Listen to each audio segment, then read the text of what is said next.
हेल' लोगोफोर बे समाव नोंथांमोननो मोनसे गोदान भिडिअ लाबोदों आरो बे भिडिअआबो गोदान जागोन आरो बिनि इनफरमेसनाबो गोदान जागोन दा बे जाहैबाय नेटवर्क मार्केटिं गोदान जोंनि आसाम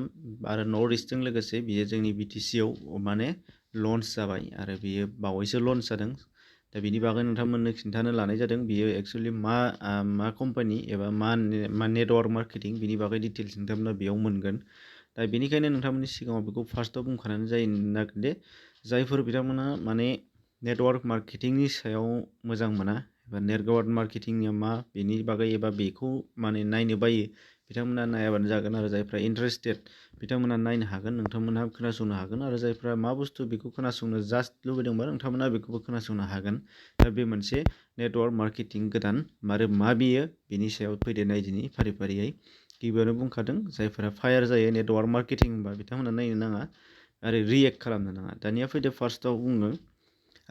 बे जाहैबाय नेटवर्क मार्केटिंनि कम्पानिनि मुङा जाहैबाय सेक्लिफ बे सेक्लिफ नोंथांमोना जेखौ नुदों बे बिथांमोननि बियो लग' आरो बे जाहैबाय सेक्लिफ इन्टारनेशनेल बे जाहैबाय कम्पानिनि नाम आरो बेयो मोनसे आयुर्वेदिक प्रडाक्ट बेस कम्पानि जाय प्रडाक्टनि सायाव बिजनेसा सोलिगोन आरो बेखौ थांनाय 27 माने फेब्रुवारि नै सानसे सिगां जाबाय बेयाव लन्च खालामनाय जादों आरो बेखौ पुरा नर्थ इस्टनि थाखाय फार्स्ट टाइम लन्च खालामनानै होनाय जादों चिरांनि बङाइगाव खाथियाव थानाय धालिगाव खाथियाव थानाय माने सिगनेट हटेल बेयाव बिथांमोना लन्च खालामनानै होनाय जादों दा बे आरो बेजों लोगोसे फैदो फारि फारि मिथिनानै लादिनि जोङो बाहाय बेखेवनायनि मोनसे लन्च खालामनायनि पिक्सार नोंथांमोननो बाहाय होनाय जादों दा बे सेक्लिफ दा बेनिफ्राय फैदो नायदा लादिनि बिनि डिटेल्सखौ बे जाहैबाय नोंथांमोननो बाहाय नुनो मोननाय जादों बेयो मोनसे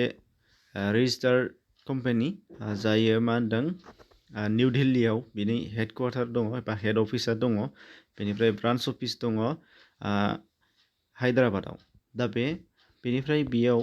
कम्पानिनि जिहेतु बुंनाय एबा कम्पानिनि जिहेतु बादा लानाय बेयो जाहैबाय माबि 100% सार्टिफाइड जेराव FSSI बेनिफ्राय GST बेनिफ्राय इनकर्परेसन फाइन बेनिफ्राय ISO बे गासैबो जानाखि इन्डियानि बेलायाव कम्पानि खुलिनांगौबा मा एबा कम्पानिनि सायाव मा सार्टिफाइड थानांगौ दङ मोननांगौ दङ सरकारनिफ्राय दा गुबुन बिथिंनिफ्राय बेफोर गासैबो बेयाव 100% दङ आरो इयुनाव बा फिउचाराव जेसेबांनाखि मा लानो गोनां दं बेखौबो लानो हागोन एबा लागोन होननानै कम्पानिया बेखौ माने समाय लादों दानिया फैदो बेयाव प्रडाक्ट बेस बियो माबायदि प्रडाक्टनि सायाव सोलिगोन बेखौ नोंथांमोननो बाहाय होदों दा बेसिकेलि बियो मोनसे आयुर्वेदिक मेडिसिन आरो बेनिफ्राय बेनि सेक्लाइफनि मिनिङानो जाहैबाय मा होनदों फार्स्टआवनो सेक्युर्ड लाइफ थारमाने मा जोंनि लाइफखौ सिकिउरिटि खालामनांगोन नों जोंनि लाइफखौ सिकिउर खालामनांगोन बा सिकिउरिटि होनांगोन माने रैखाथि खालामनांगोन दा बेनि थाखाय मा खालामनांगोन जोङो गावनि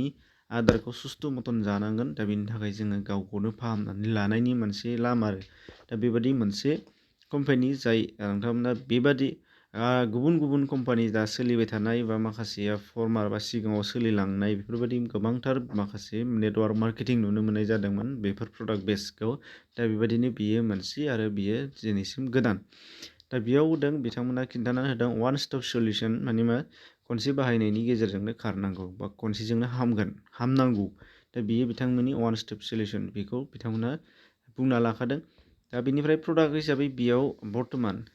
मोनब्रै प्रडाक्ट बिथांमोननि आखायाव दङ आरो बेजों लोगोसे नेक्स्ट बा फिउचाराव बेनिफ्राय बांनोबो हागौ बा गोमालांनोबो हागौ मोनसे मोननै खमायनोबो हागौ नाथाय खमायनायथ' जाया मालाबाबो बेनिफ्राय जुदि बांबावोबा प्रडाक्टफ्रा बांनो हागौ दा फैदो बेखिनि मोनब्रैनि बेलायाव मा प्रडाक्ट नोंथांमोना बाहाय नुनो मोननाय जागोन फार्स्टआव दङ रल अन एबा जायखौ पेन रिलिफ होननानै बुंनाय जादों जेराव बेयाव सानाय सुनाय बायदिसिनानि मलमनि बागै दङ बा मलमानो हमनानै लादो बियो माबे जोंनि मोदोम सानाय मानाय गासैखौबो बेजों खारहोगोन हारानि जरानि सानाय मानाय दा एक्सुअलि बिनि प्रडाक्टनि बागै जुदि बुंनांगौबा बेयो मोनसे जोबोद गोलाव जागोन मोनफ्रोमबो प्रडाक्टनि थाखाय दा बिनि थाखायनो मोनफ्रोमबो प्रडाक्टनि थाखाय रिभिउ नोंथांमोननि सिगाङाव आङो बावैसो उनावहाय लाबोगोन दा नोंथांमोनहा जुदि इन्टारेस्ट मोनदोंबा इन्टारेस्टेड दंबा बा नायनो लुबैदोंबा नोंथांमोनहा बेखौ फल' खालामबाय थाबानो जाबाय बेनिफ्राय नेक्स्टआव दङ पन्सतुलसि बेबो आरो बिनि प्राइसखौ नोंथांमोननो होदों MRP हिसाबै रल-अन एबा दहायनि पेन रिलिफ बेयाव 396 दङ बिनिफ्राय नैबे पन्सतुलसिनि बेलायाव 342 दङ MRP आव आरो बिनिफ्राय बेजों मा हामो बिनि बागैबो नोंथांमोननो डिटेल्स लाबोनाय जागोन आरो बेनिफ्राय मोननैया जाहैबाय प्रफिट आरो प्रफिट बे मोननैबो एखे रोखोमनि मोनसेया जाहैबाय प्रफिटआ जाहैबाय माबि बिल' 18 बेनिफ्राय प्रफिटआ जाहैबाय 18 प्लासनि बेबादि मोननै प्रडाक्ट बियो जाय मानि बेसिकेलि इमिउनिटिनि थाखाय मानसिनि इमिउनिटिनि थाखाय बियो मोनसे प्रडाक्ट आरो बे हेल्थ केयार बेनिफ्राय दङ बे मोनब्रै प्रडाक्ट बे प्रडाक्टनि सायाव माने फिउचाराव एबा बावैसो उनाव नोंथांमोननो मोनसे भिडिअ लाबोगोन बेनिफ्राय दङ बे जाय जोंना नेक्स्टआव जोङो गोबां बाथ्रा मिथिनो गोनां दंबावो बेनि सोमोन्दै मानो होनबा दासो बिगिनिं बेनिफ्राय बेयाव जोङो गोबाङानो माने मावनो लुबैदोंबा एबा गोबाङानो बुजिनो लुबैयो गोबाङानो नायनो लुबैयो बेनि माने बिजनेस प्लान दा बिजनेस प्लान आरो प्रडाक्ट रिभिउ बेखौ आङो बावैसो उनावहाय भिडिअ लाबोगोन मोनसेयावनो गासिखौबो सोजोबनांगौआ गोरलै नङा दा बेनिखायनो जास्ट बे जि मोनसे कम्पानि बेयो मोनसे दि गोदान आरो बियो बावैसो लन्च जाबाय जोंनि आसाम बा जोंनि नर्थ इस्टआव दा बेखौ नोंथांमोनजों लोगोसे बेखौ शेयार खालामनाय जादों आरो बेनिफ्राय नोंथांमोनहा बेनि बिजनेस प्लान आरो प्रडाक्ट रिभिउनि बागै नोंथांमोनहा नेनानै था आरो जुदि इमिडियेट जुदि नोंथांमोनहा लुबैदोंबा गोबाङानो जुदि